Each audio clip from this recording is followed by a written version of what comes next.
Vous informer, c'est notre devoir, mesdames, messieurs. Merci de suivre cette session d'information dont voici le titre. Après un débat houleux le mardi 10 avril 2018 au Sénat, le projet de loi sur le terrorisme a fini par être déclaré recevable par la Chambre haute du Parlement. Le ministre d'État Alexis Tambwe Mwamba, qui s'exprimait devant les sénateurs, les a convaincus de l'importance de cette loi, vu que le terrorisme sévit déjà dans plusieurs pays d'Afrique et à l'est de la République démocratique du Congo. Et puis les dynamismes et l'esprit d'initiative de la ville de Bunia fascinent de plus en plus ses habitants et ses visiteurs. C'est le cas de Grace Kamwika, âgé de 28 ans. C'est un jeune entrepreneur qui s'est investi dans le commerce ainsi que dans la construction d'une école moderne, question de contribuer à la modernisation de la ville de Bunia. Enfin, Mamicho Lobo Ponchi, une jeune femme copilote de la Société nationale d'aviation Congo Airways, parle de son parcours et plaide cependant pour que la jeune fille congolaise opte pour les études d'aviation car jusque-là, dit-elle, ce domaine est plus exploité par les hommes. Les débats étaient houleux ce mardi 18 avril 2018 au sein de l'hémicycle rouge du Parlement, autour du projet de loi sur le terrorisme qui a fini par être déclaré recevable par les Sénats. En effet, les sénateurs estimaient que ce projet de loi ne se conformait pas au contexte congolais. Alexis Tambwe Mwamba, ministre d'État en charge de la justice, estime quant à lui que la RDC devrait déjà avoir des instruments juridiques pour faire face au terrorisme dans plusieurs pays d'Afrique et à l'est de la République démocratique du Congo. Le ministre Alexis Tambwe Mwamba prend appui aussi sur le mode opératoire des ADF et des anciens miliciens Kamwina Nsapu pour soutenir les idées qui mettent en exergue l'importance de cette loi. Aujourd'hui, le terrorisme est une réalité avec laquelle nous allons pouvoir vivre. Il faut légiférer pour anticiper, c'est justifie le ministre Tambwe Mwamba devant les sénateurs. La représentante spéciale du secrétaire général des Nations Unies en RDC, Leila Zerouki, a réitéré ce mardi 10 avril l'engagement de la MONUSCO de collaborer avec les autorités provinciales de l'Ituri pour les retours en paix des déplacés des Djungu dans leurs villages respectifs.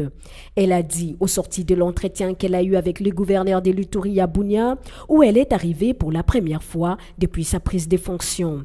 À elle d'ajouter que ces retours doivent être suivis d'une réconciliation entre les ethnies affectées par les conflits. La chef de la MONUSCO avait condamné dans un communiqué publié le 4 mars les attaques ciblées entre les civils en Ituri. Elle avait affirmé être vivement préoccupée par les actes de violence dans ces territoires des Djungu qui ont entraîné la mort de plusieurs dizaines de personnes depuis janvier dernier. En soutien aux efforts du gouvernement congolais pour faire face à la détérioration de la situation sécuritaire, la MONUSCO avait renforcé sa présence dans la zone en déployant 3 bases militaires temporaires à Djungu, Blukwa et Fataki. Elle en a intensifié ses patrouilles militaires dans les territoires des Djungu depuis le 10 février 2018. La mission onusienne mène également des consultations avec toutes les communautés ainsi qu'avec les autorités afin de prévenir les nouvelles attaques et déstabiliser la situation dans la région. La majorité présidentielle prend acte de la cour d'appel de Kindu sur la confirmation de l'élection du gouverneur de Maniema, Prosper Tunda Kasongo, ce mercredi 11 avril 2018. Par contre, l'AMP ira en appel à la Cour suprême de justice de ce jeudi 12 avril 2018. La famille politique du chef de l'État avait demandé au ministère public d'annuler cette élection car elle estimait que Prosper Tunda était chef coutumier, de ce fait fonctionnaire de l'État, ne peut pas être gouverneur. Mais pour Maître Charles Koussessouka, avocat du gouverneur élu, la requête de l'AMP était pleine d'irrégularités dans la forme et dans le fond. Il a justifié cela par le fait qu'Obé Minakou, en sa qualité de secrétaire général de la majorité présidentielle, ne peut pas porter cette requête. Notez que Prosper Tunda Kasongo avait été élu gouverneur de Maniema avec 16 voix contre 6 du candidat de l'AMP, Justin Omolela Selemani, et une voix pour un autre député provincial, candidat indépendant. L'Assemblée provinciale compte 24 députés. Les candidats de la Lucha, Godefroy Mwanabwato, avaient recueilli 0 voix. Chaque jour, les habitants et visiteurs de Bunia sont fascinés par le dynamisme et l'esprit d'initiative de cette contrée plurielle. C'est le cas ici de Grace Kamwira. Il est promoteur d'une école et responsable d'un magasin de vente de produits de première nécessité. Son génie entrepreneurial éclate sans cesse et rallume la flamme patriotique que prône le chef de l'État, Joseph Kabila Kabange. Dans la fleur d'âge, Grace Kamwira explique ici ses motivations tout en remerciant les chefs de l'État pour sa vision et la paix retrouvée en Ituri. Dieu a fait grâce puisque le président nous a aidés pour que la paix puisse régner. Et jusqu'à maintenant, nous voici encore être à Bunia. Les activités se passent très bien. Les clients viennent. C'est grâce à son effort qu'il a fait. Vraiment, félicitations à notre président. Outre les activités commerciales, Grace Kamwira est aussi promoteur d'une école appelée Complexe scolaire Les Messagers, toujours dans le but de moderniser la ville de Bunia. Moi, lorsque j'ai fait un saut à Kampala, j'ai vu de belles écoles. Alors je me demandais, est-ce que mon Dieu, vous me donnerez même la chance de construire une belle école? Mais voici, Dieu m'a aidé. Et j'ai fait tout effort pour que je puisse achever cette école qui est complexe scolaire bilingue Les Messagers. C'est trouvé ici à Bunia. Le message que je peux adresser à la population est que les gens puissent avoir cette idée de soutenir par exemple notre président dans les 5 chantiers là, en faisant de bonnes choses qui peuvent aider même à la croissance de la ville. Par exemple, comme moi je l'ai fait, à construire une école, l'autre peut faire par exemple à construire un hôpital et d'autres affaires pour que notre Ituri puisse aller en avant. Au regard de ces initiatives, tout pousse à confirmer la pensée qui dit « aux âmes bien nées, la valeur n'entend point le nombre d'années ». Parcours exceptionnel pour cette jeune femme copilote de la Société nationale d'aviation Congo Airways. Mamicho Lobo Ponchi, puisque c'est d'elle qu'il s'agit, parle de son parcours de femme et de pilote. À l'ISTA, où elle a obtenu le diplôme d'ingénieure technicienne à l'aviation civile, elle avoue que les choses n'ont pas été aussi roses qu'elles le sont aujourd'hui. Et j'ai fait l'ISTA, j'ai fait 4 ans et j'ai terminé en tant qu'ingénieur technicien à l'aviation civile. C'était pas facile parce que moi, on m'avait obligé de passer en première session. On m'a dit si tu échoues, tu vas à l'UPC ou faire le droit. Alors, quand j'ai terminé à l'ISTA, mon père n'avait plus de choix. Il n'avait plus d'autre choix. Il m'a inscrit en Afrique du Sud chez FIBA Sapolo. J'ai commencé chez FIBA, j'ai terminé chez Air Safety. La détermination des mamies, comme l'appellent les proches, l'a aidé, malgré les stéréotypes à l'égard de la femme, à poursuivre ses études à l'étranger. D'où elle est revenue avec son diplôme de licence comme pilote commercial. Les pilotages, ce n'est pas encore un domaine où il y a beaucoup de noirs, pour commencer, des noirs hommes. Et vous allez imaginer une noire femme et tout ce que j'ai subi. Mais bon, vous savez, quand vous êtes déterminé, comme j'avais cette détermination en moi, j'ai finalement obtenu ma licence de pilote commercial en 2010. Et je suis revenu au pays. Mamicho Ponchi est aujourd'hui copilote du plus grand appareil Airbus 320 de Congo Airways. Elle plaide cependant pour que la jeune fille congolaise opte pour les études en aviation car le domaine est plus exploité par les hommes que les femmes. C'est vraiment un grand plaisir pour moi aujourd'hui. En 2016, j'ai opté maintenant pour un airline. Donc je suis chez Congo Airways depuis 2016 et je suis sur Airbus 320. Je suis en entraînement, ça veut dire les temps d'apprentissage que ça prendra. Mais sinon, pour moi, c'est vraiment un grand plaisir de passer sur cette chaîne pour stimuler mes soeurs, mes frères à venir faire le pilotage. Et moi, j'invite pas seulement les femmes à faire le pilotage. L'aviation, il est énorme et chez nous, on n'en parle pas. C'est vraiment un domaine non exploité parce que, vous voyez, il y a les travaux comme mécanicien, maintenancier. On fait venir des expatriés pendant qu'il y a des Congolais qui peuvent le faire la maintenance. Chez Congo Airways, j'ai vu une femme, la première maintenancière sur Airbus 320. Et il n'y a pas de dispatch femme, il n'y a pas la femme dans l'aviation en fait. Il faut vraiment travailler dans ce côté. Merci. Née à Bouta, dans les bas où elle est, Mamicho Lobo Ponchi est à ce jour secrétaire général de l'Association nationale des pilotes du Congo, de même que membre du mouvement des jeunes femmes leaders. La Ligue des femmes du rassemblement El Kasavubu exige le départ de Bruno Tshibala. Ces femmes réunies autour de Lisette Kankopongu, présidente de la Ligue des femmes du rassemblement El Kasavubu, ont pour se faire déposer ce mardi 10 avril leur mémo au bureau du président de l'Assemblée nationale au Beminakou. Elles exigent la démission pure et simple du Premier ministre Bruno Tshibala pour avoir violé les dispositions de l'accord de la Saint-Sylvestre.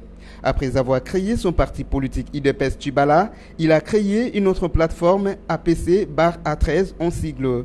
Ce faisant, M. Bruno Tshibala n'est plus membre du rassemblement car ni UDPS Tshibala ni APC-A13 ne sont pas les composants du rassemblement, a déclaré Lisette Kankou qui dit prendre acte de l'auto-exclusion de Bruno Tshibala.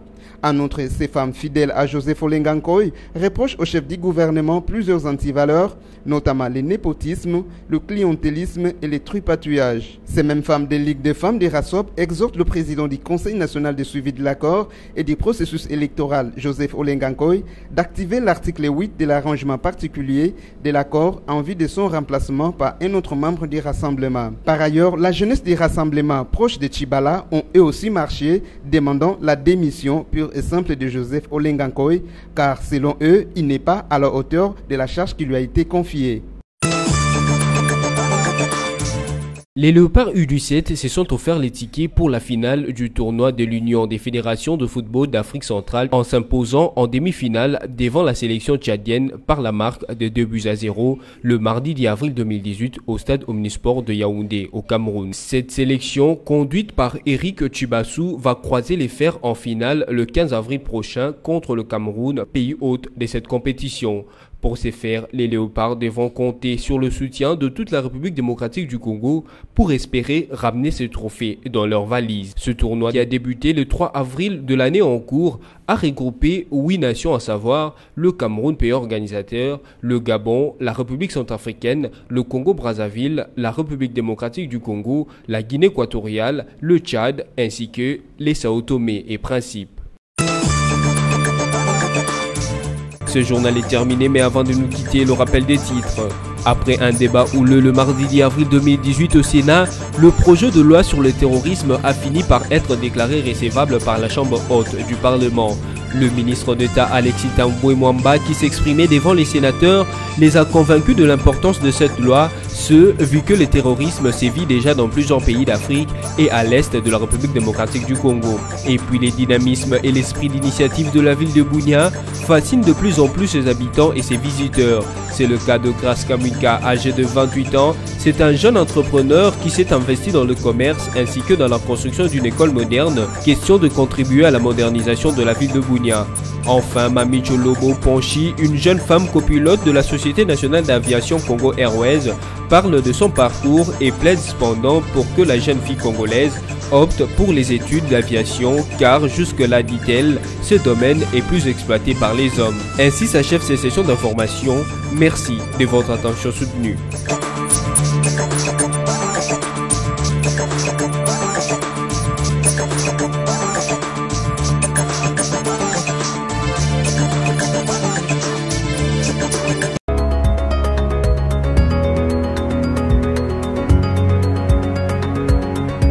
Bienvenue à tous et merci de suivre la revue de presse de journaux parus en ligne ce mercredi 15 avril 2018, sélectionné et résumé pour vous sur Messi TV. Ouvrons cette revue de presse avec les sites d'actualité Congo Virtuel qui écrit « Indépendance économique, Kabila sur le trace de Lumumba ». Le nouveau code minier adopté au Parlement puis promulgué par le chef de l'État passe aux yeux de certains pour une démarche banale qui rentrerait dans l'ordre de choses. Une lecture qui se justifierait par le fait que le précédent code était appelé à être révisé au terme des 10 années d'application. Une révolution tout de même qui conduit les pays vers son indépendance économique au prix de la vie pour Kabila qui s'y est risqué. Cependant, le contexte de son entrée en vigueur et l'enjeu qu'il charrie donne à ces documents un nouveau relief qui dit tout de conséquences qui sont censées en découler sur la vie même de la nation congolaise.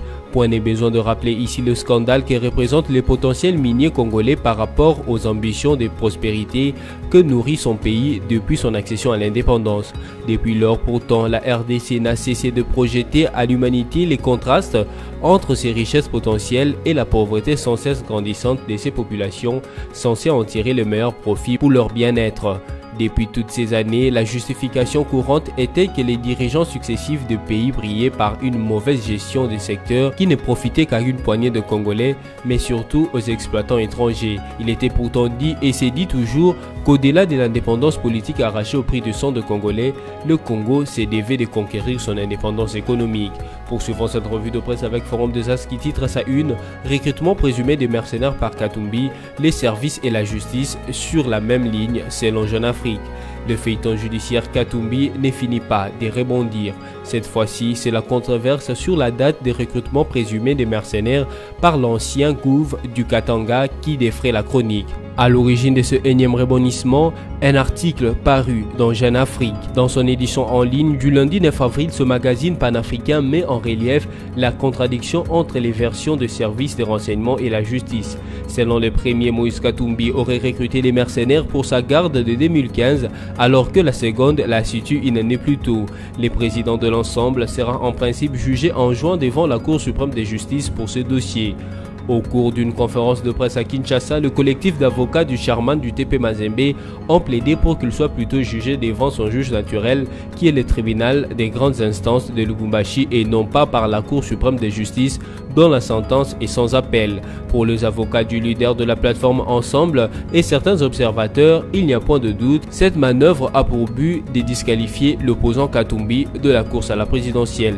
Bouclons cette revue de presse avec les sites okapi.net qui titre « RDC, la commission électorale coréenne n'apporte aucun soutien aux machines à voter ». La commission électorale coréenne a publiquement déclaré qu'elle n'apportait aucun soutien ni aucune garantie à son homologue congolais qui veut utiliser des machines à voter de fabrication coréenne pour les élections cruciales du 23 décembre en République démocratique du Congo. La commission électorale de la République du Corée du Sud, NEC en sigle, a notifié à la commission électorale nationale indépendante CENI de la République démocratique du Congo qu'elle n'apportait ni n'apportera aucun soutien officiel ni aucune garantie au projet d'introduire un système de vote à écran tactile pour l'élection présidentielle en RDC prévu en décembre 2018, écrit l'ENEC dans un communiqué. L'ENEC a exprimé des sérieuses inquiétudes à propos de l'introduction obligatoire de ces machines en RDC, malgré la situation politique instable et un environnement vulnérable dont de faibles infrastructures électriques et l'état de route, le fort taux illettrisme et les climats tropicaux qui peut conduire à un mauvais fonctionnement de machines, ajoute l'ENEC dans ce même communiqué. Ainsi s'achève cette revue de presse. Merci à vous qui l'avez suivi et à la prochaine.